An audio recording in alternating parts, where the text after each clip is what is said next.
Olá, pessoal! Tudo bem? Aqui quem está falando com vocês é o professor Gabriel. E estou aqui para a gente resolver outros 3 exercícios ali de geometria, na matemática B. Bora lá? O primeiro exercício é esse aqui. Um teatro cuja sala tem o formato de uma circunferência de raio 10 metros foi construído de maneira que a pessoa mais distante, supostamente na parede, essa pessoinha aqui, pudesse ver o palco num ângulo de 30 graus. Então, esse ângulo aqui, ó, são 30 graus. Nessas condições, qual é o comprimento desse palco? Bom, vamos pensar, gente. O ângulo de 30 está encostado na parede, está encostando na borda da circunferência. Então, esse mesmo ângulo, olhando do centro dela até ele, vai ser o dobro, né? É sempre o dobro. Então, aqui vai ser 60 graus. Transportando para cá, ó, eu vou ter o nosso ponto. Aí eu tenho o ângulo de visão de 60 graus. E a gente tem aqui o palco. Quanto mede esse lado aqui? Esse lado não é o raio, não é a distância do centro até a borda da circunferência? Ele falou que é 10 metros. E essa outra aqui também, é a mesma coisa. Ou seja, esse triângulo com certeza é pelo menos isósceles, que tem dois lados iguais. Se ele tem dois lados iguais, ele também tem dois ângulos, vou chamar de x, iguais. Vamos pensar nos ângulos. Os ângulos são 60 mais x. E isso dá 180. Então, 2x, né, é igual a 180 menos 60, 120. Então, o x vai ser 60. 120 dividido por 2. Se cada x é 60, então isso aqui não é um triângulo isósceles, é um triângulo equilátero, porque ele tem os três ângulos iguais. Se os três ângulos são iguais, ele é equilátero. E se ele é equilátero, os três lados também são iguais.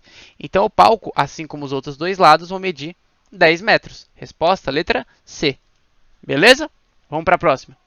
A próxima questão aqui é da UFMG. Observe a figura com os ângulos marcados. No texto, ele está dizendo quais são as medidas dos ângulos que ele já marcou. E ele quer saber a medida desse ângulo aqui, ó, PQS. PQS. Vou chamar de X.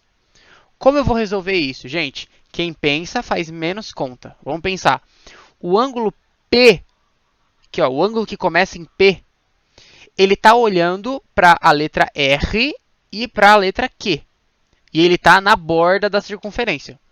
Existe outro ângulo marcado aqui que também está olhando para os mesmos pontos. É o ângulo que começa aqui no S. Ele também está olhando para o Q e para o R. E quando ele olha da borda para o Q e para o R, ele mede 18 graus. Como o P está olhando para os mesmos pontos e também está na borda da circunferência, eu consigo afirmar que esse ângulo é de 18 graus. Ou seja, se eu olhar para o triângulo, olha para o triângulo PSQ. Olha para o triângulo PSQ, esse triângulo grandão aqui. Ele tem um ângulo de 38 mais 18. Então, ele tem 38 mais 18, que é esse ângulo aqui, ó, esse ângulo aqui. Ele tem um ângulo de 45 e ele tem um ângulo X. E somando tudo isso, tem que dar a soma dos ângulos internos de um triângulo, ou seja, 180 graus. Portanto, o triângulo PSQ vai ter 38 mais 18 é 56. Com 45 dá 101 mais x. 51 mais x tem que dar 180.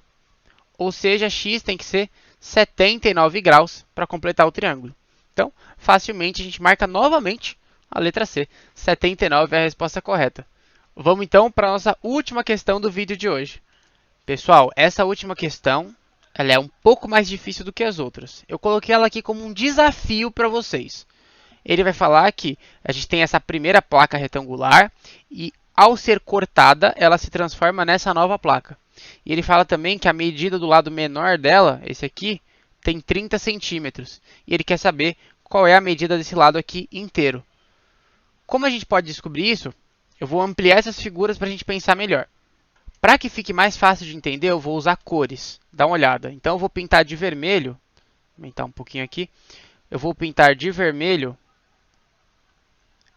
este lado aqui. Que a gente sabe que ele mede 30. O que esse lado vermelho representa onde aqui no nossa outra figura? Essa parte daqui, né? Então, a parte vermelha ali é a mesma parte vermelha daqui. Só que não é ela que a gente quer descobrir. A gente quer descobrir essa parte aqui de cima. Como a gente pode achar isso? Olha só. A partir de agora, eu vou fazer inferências, eu vou pensar nessa questão com o olhar da geometria. O que é isso? Nas questões de álgebra, a resposta sempre está óbvia. Em que sentido? Você sabe os passos que você tem que fazer para chegar na resposta. Às vezes você não consegue fazer a continha direito, mas você consegue enxergar o caminho, você sabe por onde você vai. Em geometria, não. Em geometria, às vezes, você tem que ter um olhar diferente para a sua questão para conseguir enxergar onde você tem que pegar as medidas certas.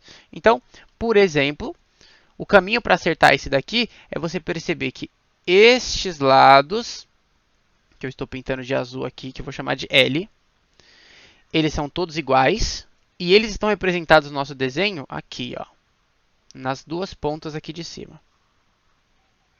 Em relação a essas duas pontas aqui de cima. Por que isso é interessante? Porque como eles estão formando uma cruz completa, e eles estão aqui nesse losango, então eu sei que eles são um triângulo retângulo. Né? Eu sei que isso daqui é um triângulo retângulo.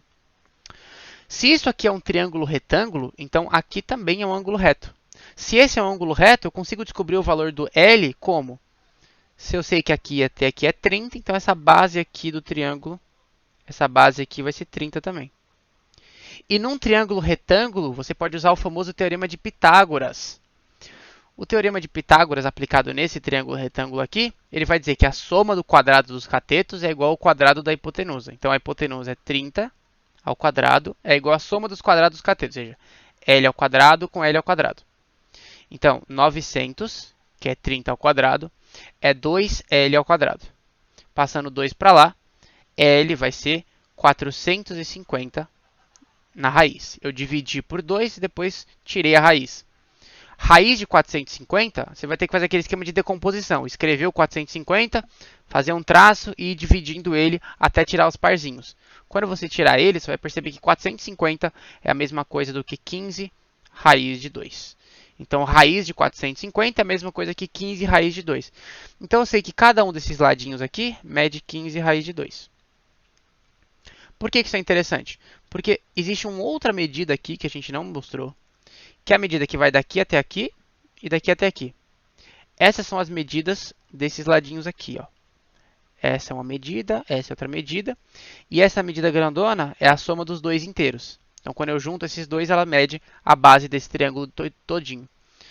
E agora que eu sei a medida desse lado aqui, eu posso aplicar o teorema de Pitágoras nele também. Dá uma olhada. Se eu colocar aqui, vai ser... Esse lado a gente não conhece dessa vez. Vou chamar o verde aqui, ó. Então, o verde vai ser igual a 15 raiz de 2 ao quadrado. Então, verde ao quadrado, mais 15 raiz de 2 também ao quadrado. Então, o verde ao quadrado vai ser 15 raiz de 2 ao quadrado, vai dar 450, gente. Mais 450. Então, o verde vai ser 450 mais 450, 900 dentro da raiz. Cada verde é 30. Então, esse espaço verde inteiro é 30. Se ele inteiro é 30, então aqui é 30. E cada uma dessas partezinhas é a metade, né? É a metadezinha. É 15 e 15. Ou seja, a soma desse lado maior, que é o que ele quer saber, é 15 com 30 com 15, que é 60. Vejam que para resolver ele, eu precisava saber do teorema de Pitágoras e eu precisava ter percebido essas medidas através da leitura do enunciado e através dessa visão geométrica. Na geometria, muitas vezes, uma questão difícil não é uma questão em que você tem que fazer uma conta impossível. Na geometria, às vezes, uma questão difícil é uma questão em que você bate o olho e a resposta não está óbvia para você. Não é óbvio o que você tem que fazer. Então, eu quis colocar essa para a gente subir um pouquinho o nosso nível. É um desafio para vocês conseguirem fazer. Espero que vocês tenham entendido. Agora, depois que você já viu ela uma vez, não precisa se sentir mal se você não conseguiu fazer ela de primeira. O importante é que agora que você viu a resolução, você consiga resolver ela novamente. Então, tenta agora que você viu o caminho, fechar o vídeo, olhar para o seu caderno e tentar fazer você sozinho, já sabendo mais ou menos para onde ir. E aí, toda vez que aparecer uma questão parecida com essa, você vai lá e consegue assinalar a alternativa correta, porque você já viu um caminho parecido. Não é possível que existam infinitos tipos de questões.